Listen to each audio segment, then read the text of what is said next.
말씀은 다니엘서 5장입니다. 다니엘서 5장 1절부터 12절까지의 말씀입니다.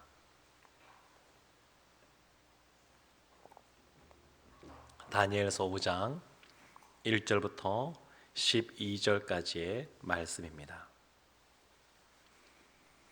저와 여러분이 한 절씩 말씀을 교독하겠습니다. 벨사살 왕이 그의 귀족 1000명을 위하여 큰 잔치를 베풀고 그 1000명 앞에서 술을 마시니라. 벨사살이 술을 마실 때에 명하여 그의 부친 느부갓네살이 예루살렘 성전에서 탈취하여 온 금, 은그릇을 가져오라고 명하였으니 이는 왕과 귀족들과 왕후들과 후궁들이 다 그것으로 마시려 함이었더라. 이에 예루살렘 하나님의 전 성소 중에서 탈취하여 온 금그릇을 가져오매 왕이 그 귀족들과 왕후들과 후궁들과 더불어 그것으로 마시더라. 그들이 술을 마시고는 그 금, 은, 구리, 쇠, 나무, 돌로 만든 신들을 찬양하니라. 그때에 사람의 손가락들이 나타나서 왕궁 촛대 맞은편 석회벽에 글자를 쓰는데 왕이 그 글자 쓰는 손가락을 본지라. 이에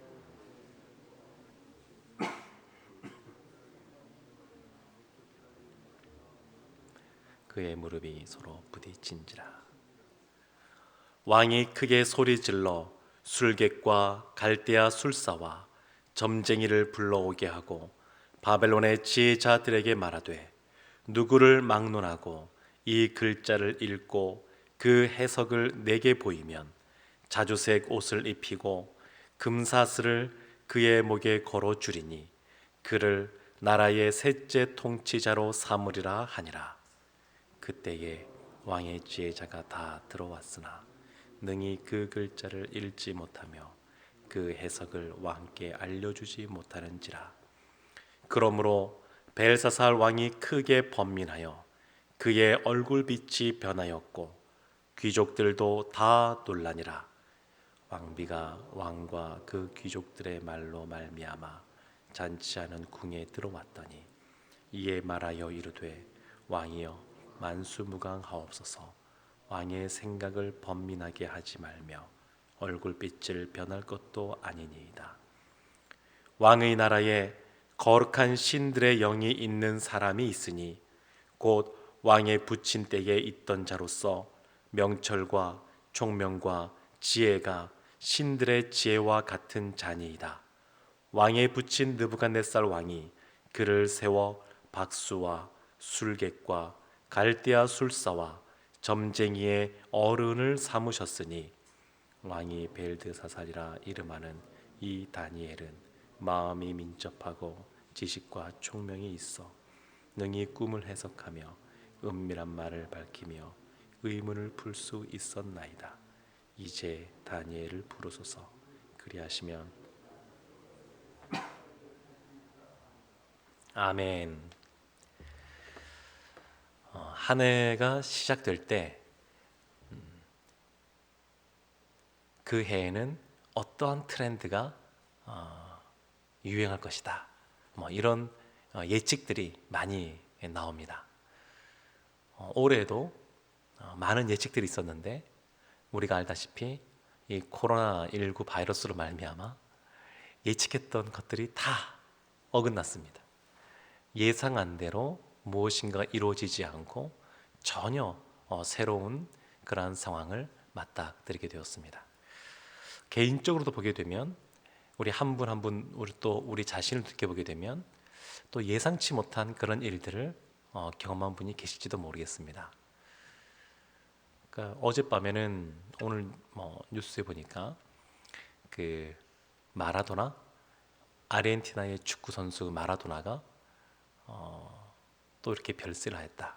그런 뉴스도 보았는데, 그러니까 이렇게 예상하지 못했던 일들이 우리의 인생 속에 벌어지는 걸 보면서 사람이 어떤 존재인가 그런 생각들을 한번 해보게 됩니다. 다니엘서 4장에 보게 되면 느부갓네살 왕이 그 높은 왕좌에 있다가 또 쫓겨나서 7년이라는 세월 동안 그냥 들판에서 이렇게 아주 어렵고 힘든 삶을 살면서 그제서야 하나님을 높이고 찬양하는 그러한 사람으로 변모되었는데, 그의 아들인 벨사살은 나라가 망하기 바로 직전까지 귀족들과 함께 술을 마시고 잔치를 베푸는 모습을 볼 수가 있습니다. 우리가 지금 보고 있는 이 다니엘서 5장의 말씀은 바벨론이라고 하는 이 대제국이 멸망하기 전날의 모습입니다. 마지막 멸망하기 바로 그 전날 바벨론이 어떻게 하고 있었는가라고 하는 내용입니다. 지금 페르시아라고 하는 메대와 바사라고 하는 그런 나라와 더불어서 전쟁을 벌이고 있는 중입니다. 그리고 전쟁에서 이러한 전투에서 패하여 물러서고 있고, 페르시아의 군대가 이 바벨론의 수도까지 다가왔습니다. 지금 그 군대를 앞두고 여전히 우리의 성은 견고하고 난공불락이고 전혀 위험이 없다. 실제로 이 성은 누가 공략해서 그 성을 차지한 적이 없을 만큼 아주 견고한 성입니다. 그러니까 그것을 안전하게 생각하고 그 규모도 엄청나고, 그러니까 바로 그 앞에 적을 두고서도 그들은 모여서 귀족들과 함께 1000명의 귀족과 함께 먹고 마시고 즐기는 그러한 모습을 볼 수 있습니다. 그런데 이 역사를 보게 되면, 성경 말씀 보게 되면 그 다음 날 이 벨사살은 그 신하의 그러한 배신으로 말미암아 죽음을 맞이하게 되고, 그리고 바벨론 왕국은 망하게 됩니다. 그러니까 이 전날까지, 나라가 망하기 전날까지 이런 일이 벌어질 거라고 생각도 못하고 그들이 지금 잔치를 베푸는 장면이 오늘 기록에 남아 있습니다. 하나님이 이미 오래전부터 이 선자들을 통하여 바벨론으로 끌려가지만 70년이 지나면 돌아올 것에 대해서 이렇게 말씀을 하셨고, 그리고 이 느부갓네살 왕에게 하나님이 환상을 통하여서도 거대한 신상을 보여주고, 머리는 금으로 되어 있지만 그리고 그 나라가 망하면 다시 은으로 된 그러한 가슴과 팔에 해당되는 나라가 일어설 것이요, 이런 것들을 이미 알려주셨는데, 그 말씀대로 역사에 중요해지시는 하나님의 그러한 계획대로 실제로 이제 바벨론이 멸망하는 그 상황 속에 놓여져 있습니다. 그래서 오늘 말씀 보게 되면 1절에 이렇게 나옵니다. 벨사살 왕이 그의 귀족 1000명을 위하여 큰 잔치를 베풀고 그 1000명 앞에서 술을 마시니라. 귀족만 1000명이면 그들을 또 돕기 위해서 움직이는 사람은 얼마나 많을 것이고, 여기에 소용되는 그러한 여러 가지 음식과 여러 가지 물자들은 또 얼마나 많겠습니까? 근데 지금 전쟁 중에 이 왕과 이 귀족들이 이와 같은 시간들을 보내고 있는 겁니다. 느부갓네살 왕도 자신을 높이고 떵떵거리는 삶을 살았지만 그의 아들인 이 벨사살은 더한 것들을 지금 하는 것을 볼 수 있습니다. 히브리어도 그렇지만 이 누구의 아들이다, 아버지다, 이런 것들은 꼭 반드시 우리가 생각하는 그 바로 아들이 아니라 손자일 수도 있습니다. 똑같은 단어들을 쓰다 보니까 아들 그러면 똑같은 손자나 똑같은 단어들을 쓰다 보니까 그럴 수 있는데, 느부갓네살 왕의 손자로 이 벨사살이 실제적으로는 역사적으로는 해당된다, 이렇게 학자들이 보고 있습니다. 근데 이 벨사살이 이렇게 큰 잔치를 베푸는데, 이것은 그의 아버지라고 할 수 있는 이 느부갓네살과 견주어 볼 수 있습니다. 느부갓네살도 여러 가지 하나님 앞에 악행을 행했던 사람이었지만, 그러나 이 벨사살은 조금 더 그렇습니다. 왜 그러냐면 3절 말씀에 이렇게 나와 있습니다. 예루살렘 하나님의 전 성소 중에서 탈취하여 온 금그릇을 가져오매 왕이 그 귀족들과 왕후들과 후궁들과 더불어 그것으로 마시더라. 느부갓네살은 이 많은 것들을 보아라, 나의 능력으로 된 것이다, 내가 했다, 이렇게 교만한 모습으로 있긴 했습니다만, 이 벨사살은 조금 더 나아가서 하나님의 전에 있었던, 하나님께 제사 지내던, 예배 드리던 그런 기물들을 가지고 와서 그것을 먹고 마시면서 하나님을 모욕하는 그러한 행동으로까지 나아갔습니다. 이러한 하나님의 성소에 있는 그러한 기물들이 바벨론으로 온 것은 하나님의 허락하심 속에 된 것입니다. 히스기야 왕이 하나님께서 수명도 연장시켜 주시고, 그리고 많은 그런 부도 허락해 주신 그런 상황 속에 바벨론의 사신이 왔을 때 창고문을 다 열어 보이면서 우리가 얼마나 이런 것들을 많이 갖고 있는지 다 내보인 적이 있었습니다. 그때 하나님께서 이사야 선지자를 통하여 그 기물들을 바벨론으로 옮길 것에 대해서 이미 말씀하셨고, 그 말씀대로 그 기물들이 옮겨졌습니다. 그렇지만 이것에 대해서 마음대로 사용하라고 하나님께서 허락하신 것은 아닙니다. 근데 이 벨사살이 그것을 무시하고 오히려 우리가 이러한 나라들, 이러한 신들을 정복하고 그 위에 있다는 식으로 하면서 이것을 먹고 마시면서 하나님을 모욕하고 경멸하는 그러한 악행을 저지른 것을 볼 수 있습니다. 하나님은 이스라엘을 향하여 그들이 심판의 그러한 잘못했을 때 심판으로 다른 나라의 포로로 잡혀가기는 했지만, 그러나 그들을 억압하고 착취하게끔까지 허락하진 않으셨습니다. 그래서 이러한 하나님의 백성인 이스라엘이 포로로 잡혀가고 또 다른 나라의 침략을 당하고 이런 어려움을 겪지만, 이러한 하나님이 선택한, 하나님이 사랑하는 백성인 이스라엘이 그와 같은 일을 당할 때에 그들을 그렇게 착취하고 억압하는 이방인들에 대하여 하나님께서는 분명하게 또한 심판을 또한 내리시는 것을 볼 수가 있습니다. 이 벨사살은 그와 같은 악행을 저질렀는데, 더 나아가서 4절에 보면 이렇게 나옵니다. 그들이 술을 마시고는 그 금, 은, 구리, 쇠, 나무, 돌로 만든 신들을 찬양하니라. 우상 숭배까지 나아가는 겁니다. 그러니까 느부갓네살 왕이 하나님을 찬양하고 경배하는 사람으로 이렇게 그것을 깨달은 사람이 되었는데, 그에 비하여 이 벨사살은 여전히 많은 그러한 나라들을 다스리고 있고, 그 높은 권좌에 있고, 누구 하나 제어하는 사람 없고, 그러다 보니까 굉장히 교만하여져서 하나님이 아닌 이러한 우상들을 숭배하는 그러한 모습으로 있었습니다. 그래서 하나님께서 그냥 두지 않으셨습니다. 이 벨사살에게 한 가지 사건을 보여주시는데, 5절에 보면 이렇게 나와 있습니다.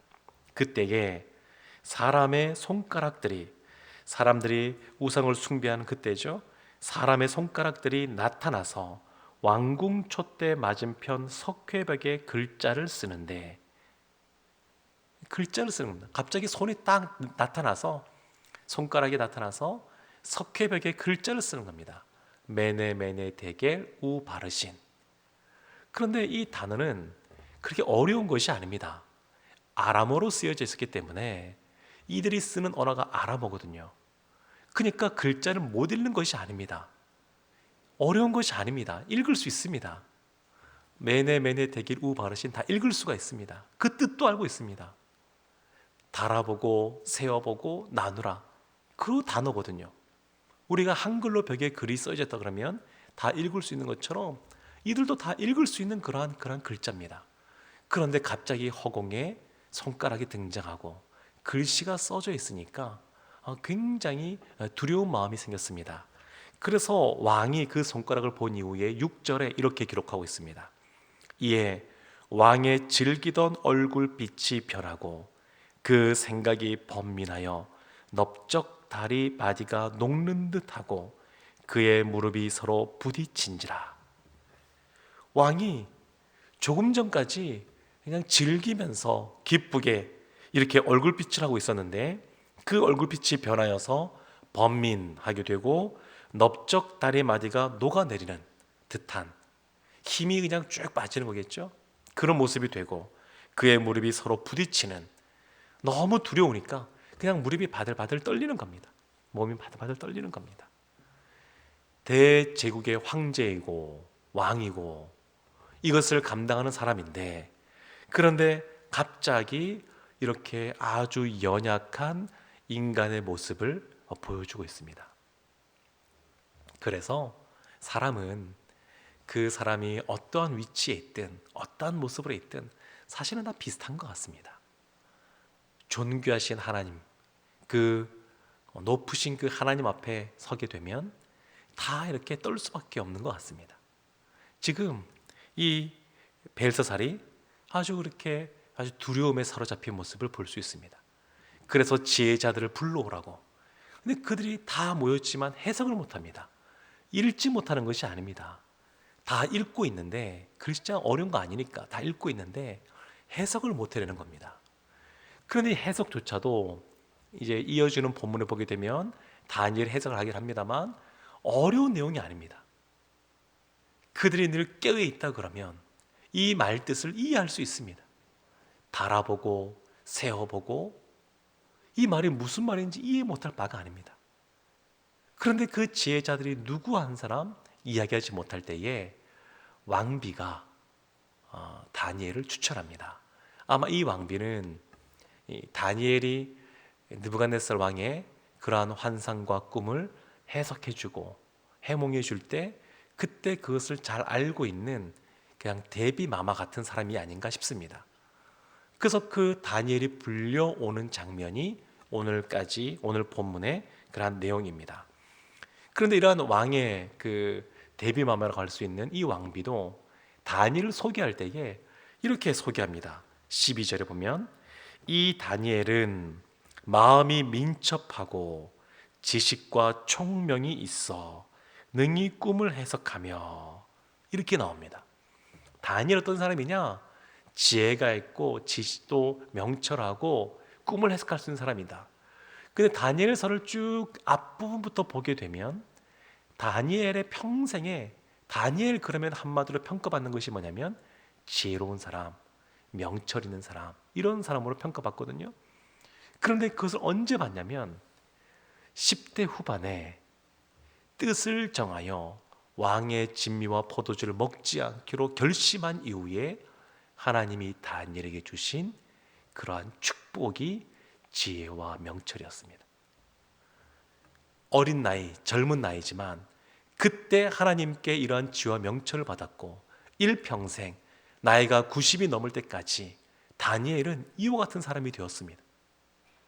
그러니까 그 사람을 규정하는 그런 것이 뭐냐면 하나님께로부터 받은 것, 하나님이 주신 것, 그것이 일평생 그 사람이 어떤 사람인지를 드러내기도 하는데 다니엘은 지혜와 명철과 꿈을 해석하는 사람으로 평가받고 있습니다.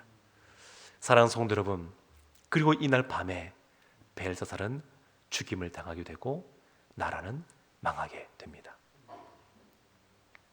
우리의 인생도 때로는 우리가 내일을 다 알 수 없는 그러한 상황 속에 있습니다. 그래도 감사한 것은 뭐냐면 역사의 주관자, 그리고 우리의 모든 삶을 인도하시는 분이 우리의 아버지 하나님이시라는 겁니다. 하나님이 우리는 모든 것을 다 알지 못하지만 우리에게 필요한 것만큼 보여주시고 우리의 삶의 등이시요 빛이 되셔서 우리의 삶을 인도하시는 분이십니다. 우리가 겸손하게 늘 하나님을 바라보고 하나님을 의지하고 하나님께 기도하는 삶을 살아간다 그러면 하나님이 다니엘의 삶을 인도하신 것처럼 우리의 삶을 하나님께서 선하게 인도하실 줄로 믿습니다. 아무리 거대한 권세를 갖고 있는 사람, 그런 사람이란다 할지라도 하나님 앞에서는 한낱 인간에 불과합니다. 우리는 다니엘처럼 하나님을 붙잡고 의지하는 사람으로 사셔서 하나님께서 우리의 삶을 책임지시고 우리를 주님 안에서 형통한 삶으로 인도해 주시기를 주님의 이름으로 축원합니다. 아멘. 기도하겠습니다. 하나님, 대제국 바벨론이 멸망하기 전날 마지막 날 장면은 자신들끼리 잔치를 베풀고 하나님 성전에 있었던 기물을 가져와 먹고 마시며 하나님 앞에 악행을 행하는 모습이었습니다. 우상을 숭배하는 모습이 있었습니다. 하나님께서는 이러한 교만한 자들을 그냥 내버려 두지 않으시고 하나님의 때에 결국 심판하셨는데, 하나님, 우리도 늘 하나님 앞에 겸허한 모습으로 있기를 원합니다. 다니엘처럼 늘 하나님 바라보고 늘 주 앞에 나아가 간구하며 하나님의 도우심을 얻어 살아가는 우리 모두가 되게 하여 주시옵소서. 그리고 어떤 상황 속에서도 낙담하거나 좌절하지 아니하고 담대하게 우리를 구원하시고 인도하시는 그 주님, 그 주님으로 말미암아 힘을 얻어 오늘도 하루를 힘있게 살아갈 수 있도록 은혜 베풀어 주시옵소서. 예수님의 이름으로 기도합니다. 아멘.